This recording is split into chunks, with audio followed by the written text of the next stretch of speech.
اللهم صل على سيدنا محمد.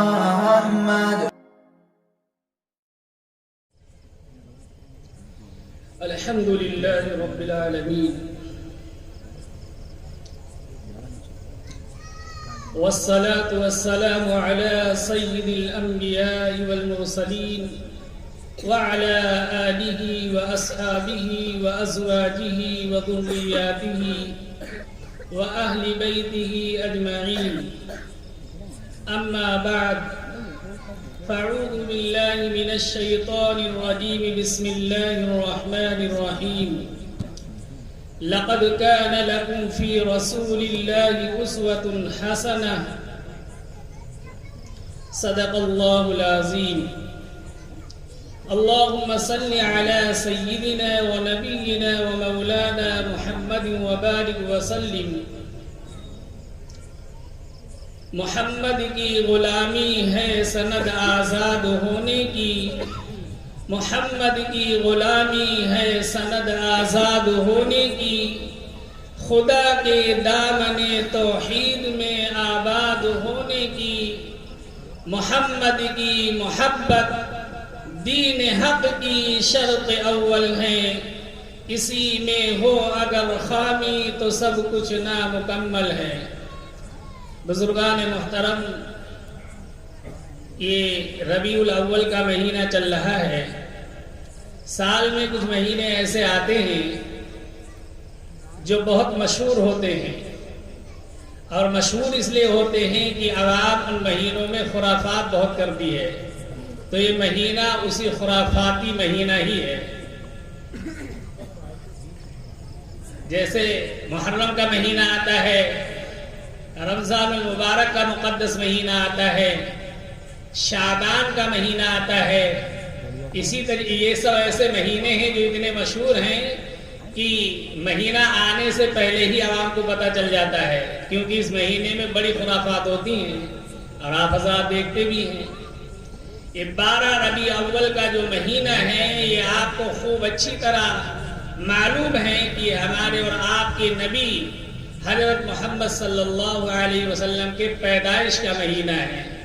اسی مہینے میں ایسی شخصیت اس دنیا میں تشریف لائے جس سے جب سے دنیا بنی ہے آج تک اور قیامت تک اس سے بہترین شخصیت پر کبھی سورج نہ طلوع ہوا اور نہ ہو سکتا ہے۔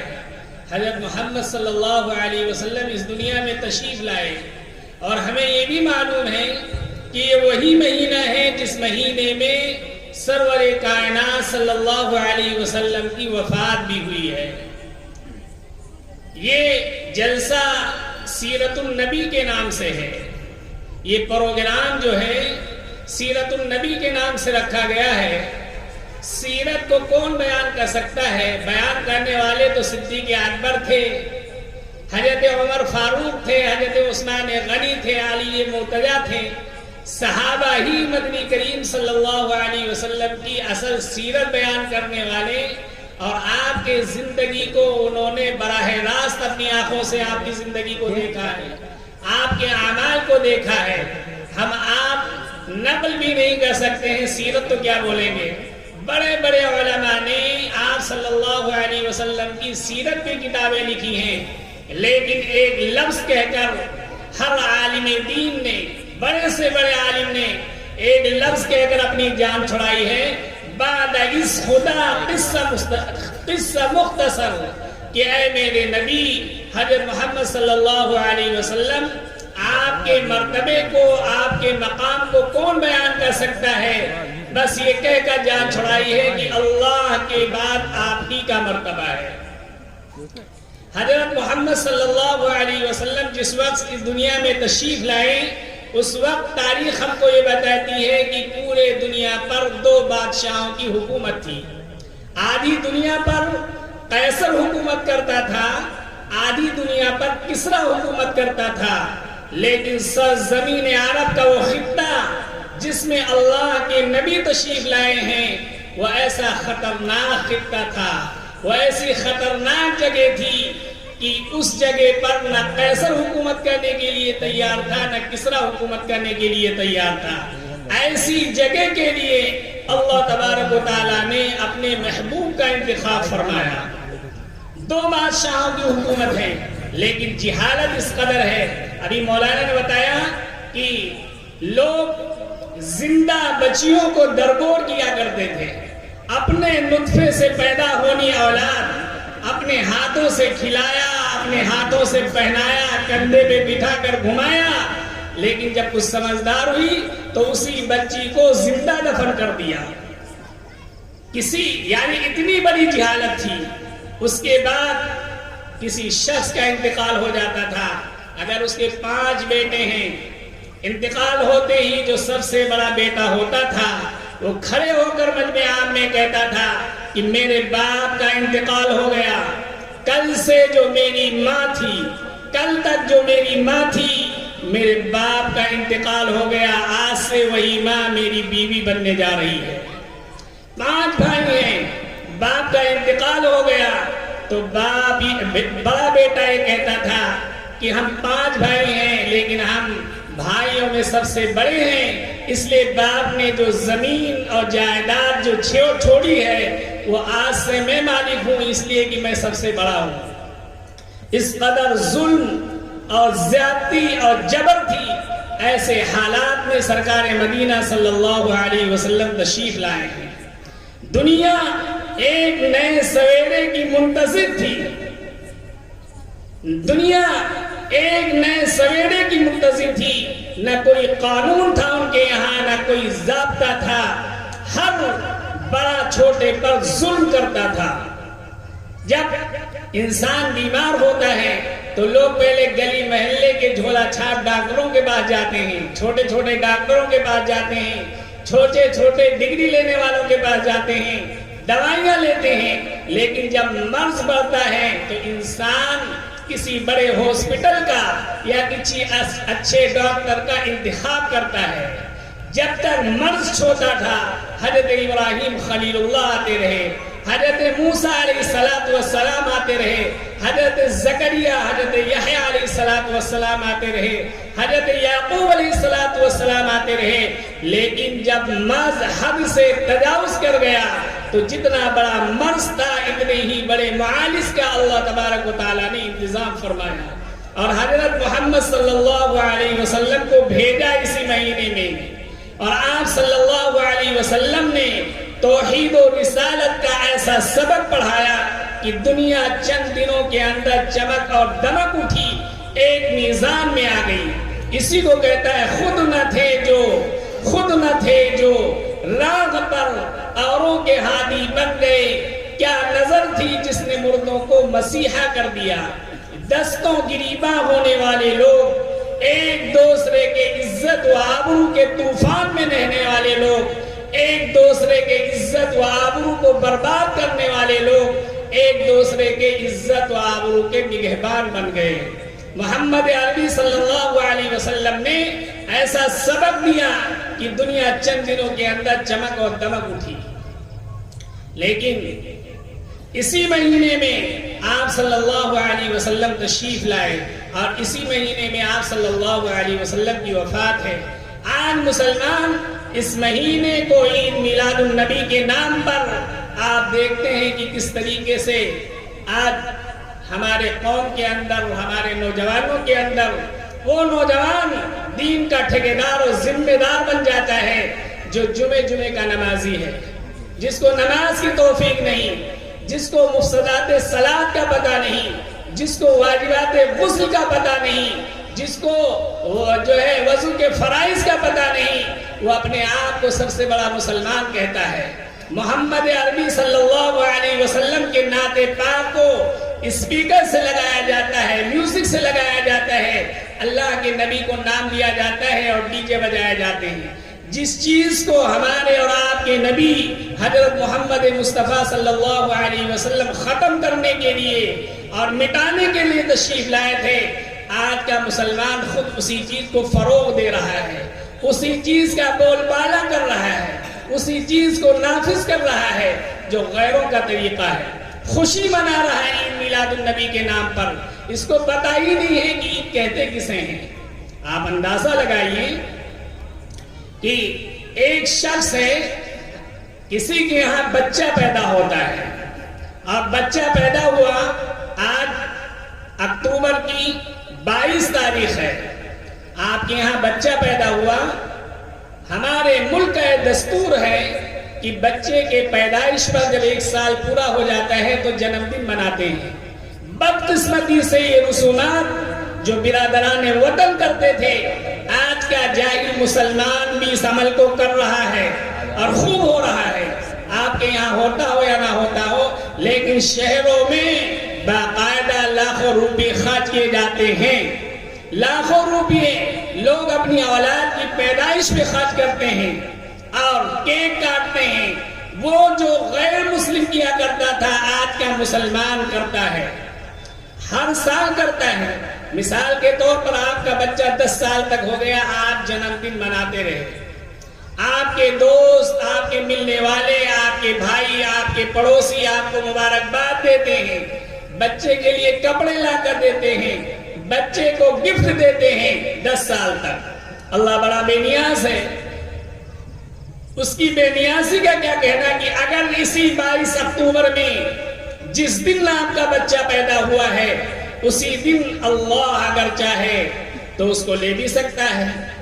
اگر اس بچے کا انتقال ہو گیا اور اگلے سال وہی دوست جو آپ کے بچے کو گفٹ کیا کرتا تھا، جو آپ کے بچے کو کپڑے لا کر دیتا تھا، جو آ کر کیک کاٹتا تھا اور آپ کو مبارکباد دیتا تھا، وہی آپ کو لا کر فون کرے کہ بھائی آج آپ کے بچے کا جنم دن ہے، اس لیے میں آپ کو مبارکباد پیش کرتا ہوں، اس کے لیے میں نے کپڑے لیے ہیں، میں نے جوتی لی ہے اور میں نے کیک خریدا ہے اس کے نام پر کاٹنے کے لیے، تو آپ کہیں گے تو سب سے بڑا جاہل، نادان اور کیسا بدتمیز اور بد اخلاق انسان ہے۔ 10 سال تک میرا بچہ زندہ رہا، میں جنم دن مناتا رہا، لیکن میرا بچہ بھی 1 سال پہلے اس کا انتقال ہو گیا اسی تاریخ میں، میرے تو گھر کی روشنی چلی گئی، میرا تو گھر اجڑ گیا اور میری رونق چلی گئی اور میرا جگر پھٹ گیا، اور تو مجھے مبارکباد پیش کرتا ہے۔ صحابہ محمد عربی صلی اللہ علیہ وسلم سے اپنے بچوں سے زیادہ پیار کرتے تھے، اپنے بچوں سے زیادہ محبت کرتے تھے۔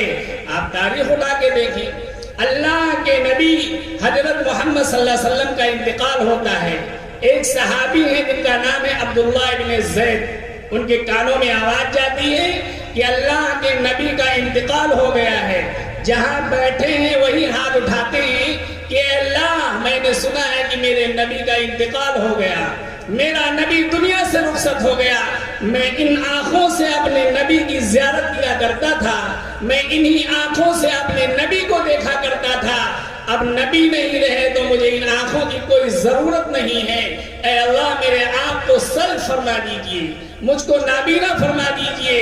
ہم کہاں کے عاشق ہیں؟ صحابہ کا عشق دیکھیے کہ اللہ سے دعا مانگ رہے ہیں کہ میرے آنکھ کی بینائی ختم کر دیجئے۔ جب محمد عربی صلی اللہ علیہ وسلم نہیں رہے تو آنکھوں کی کوئی ضرورت نہیں ہے، ان کی وہ دعا قبول ہوتی ہے اور وہ اندھے ہو جاتے ہیں۔ دوبارہ پھر ہاتھ اٹھاتے ہیں عبداللہ ابن زید اور کہتے ہیں الہی انہی کانوں سے محمد عربی صلی اللہ علیہ وسلم کے پیام کو سنتا تھا، حدیث پاک کو سنا کرتا تھا، جب محمد عربی صلی اللہ علیہ وسلم دنیا میں نہیں رہے تو ان کانوں کی کوئی ضرورت نہیں ہے، مجھ کو بہرا بنا دیجئے، اور آپ کی کانوں کی سماعت بھی ختم ہو جاتی ہے، آپ اندھے بھی ہو جاتے ہیں، بہرے بھی ہو جاتے ہیں۔ کوئی کہتا ہے کہ عبداللہ ابن زید تو آنکھوں سے دیکھتا بھی تھا، کانوں سے سنتا بھی تھا، اور یہ تو تیری آنکھوں کی بینائی بھی چلی گئی اور کانوں کی سماعت بھی چلی گئی، تو فرماتے ہیں کہ کل قیامت کے دن محمد عربی صلی اللہ علیہ وسلم جب مجھ سے پوچھیں گے عبداللہ ابن زید کیا لایا، تو میں کہوں گا تیرے نام پر میں نے اپنی آنکھوں کو اور اپنے کانوں کو قربان کر کے آیا ہوں۔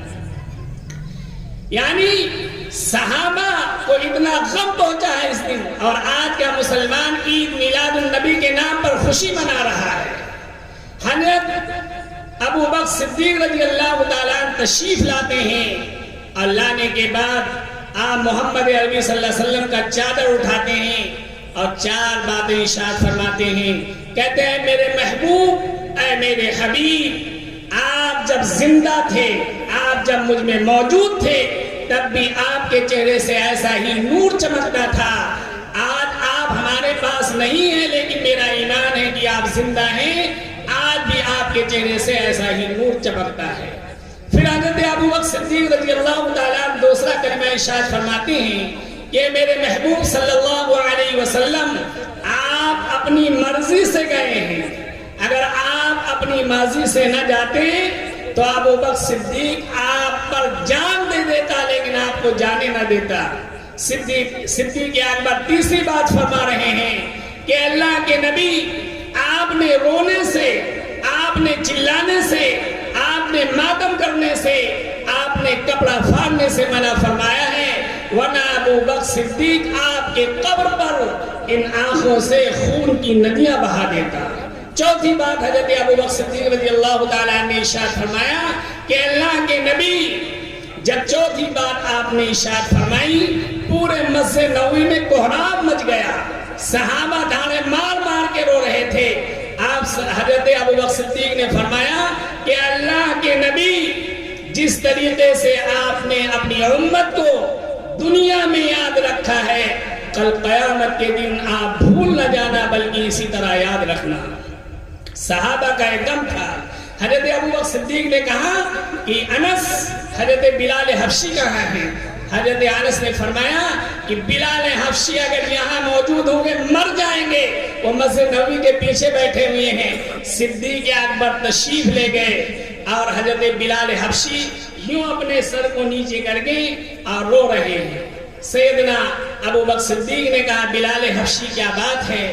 فرمایا، حضرت انس فرماتے ہیں کہ حضرت بلال حبشی کہنے لگے اللہ کے نبی کے دوست صدیق، میرا تو جگر پھٹ گیا اور محبوب دو عالم صلی اللہ علیہ وسلم کے انتقال پر میں یتیم ہو گیا. سیدنا ابو بکر صدیق رضی اللہ تعالیٰ نے فرمایا بلال، تو اکیلا یتیم نہیں ہوا ہے، محمد عربی صلی اللہ علیہ وسلم کی وفات پر پوری امت یتیم ہو گئی. حضرت انس فرماتے ہیں کہ حضرت ابو بکر اور حضرت بلال نے جو لپٹ کر روئے ہیں، تو فرماتے ہیں حضرت انس کہ میں نے بیواؤں کے ان کے خاوند پر، خاوندوں کو مرتے ہوئے، بیواؤں کو روتے ہوئے دیکھا ہے. میں نے بڑے بڑے ایسے لوگوں کو دیکھا ہے جن کی نوجوان اولادیں مر گئی ہیں، لیکن انس نے ساری زندگی میں ایسا رونا نہیں دیکھا جس طرح حضرت ابو بکر صدیق اور حضرت بلال رو رہے تھے. فرماتے ہیں جیسے کسی انسان کو زہر دے دیا گیا ہو اور زہر کی وجہ سے، زہر کی شدت کی وجہ سے وہ تڑپ رہا ہو. حضرت بلال حبشی اور حضرت ابو بکر ایسے رو رہے ہیں جیسے کسی مچھلی کو تالاب سے نکال کر سوکھی زمین پر ڈال دیا گیا ہو، تڑپ رہی ہو. بلال حبشی حضرت ابو بکر اس طرح رو رہے ہیں. کہنے کا مقصد یہ ہے کہ بلال حبشی رضی اللہ تعالیٰ عنہ اور صحابہ پر یہ کیفیات ہے. حضرت انس فرماتے ہیں کہ سارے مدینے سے بچوں کی رونے کی آواز آ رہی ہے اور ماں یہ کہہ رہی ہیں کہ محمد عربی صلی اللہ علیہ وسلم کے وفات کی وجہ سے 24 گھنٹے سے زیادہ گزر گئے ہیں، بچے ماں کے چھاتیوں کو دودھ لگانے کے لیے تیار نہیں ہیں. بچے پریشان ہیں، دودھ پیتے بچے ماں کے چھاتیوں کو دودھ پر منہ لگانے کے لیے تیار نہیں ہیں. اور آج کا مسلمان ڈھول میں، تماشے میں، گانے میں، بجانے میں، خوشیاں منانے میں لگا ہوا ہے. کوئی بھی کام کرے تو اپنے علماء سے، اپنے اکابرین سے، بزرگان دین سے معلوم کریں کہ کیا کرنا ہے. یہ کام اہل علم کا ہے.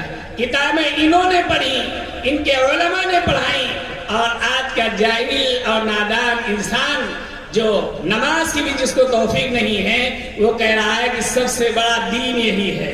کہنے کا مقصد یہ ہے کہ جو کچھ بھی آج ہم اپنی آنکھوں سے دیکھ رہے ہیں، ہم سمجھ رہے ہیں بس یہی دین ہے. ایسا نہیں ہے. اللہ ہمیں بھی اور آپ کو بھی صحیح معنوں میں دین کو سمجھنے کی اور سمجھ کر اس پر عمل کرنے کی توفیق نصیب فرمائے. وآخر دعوانا ان الحمد للہ رب العالمین.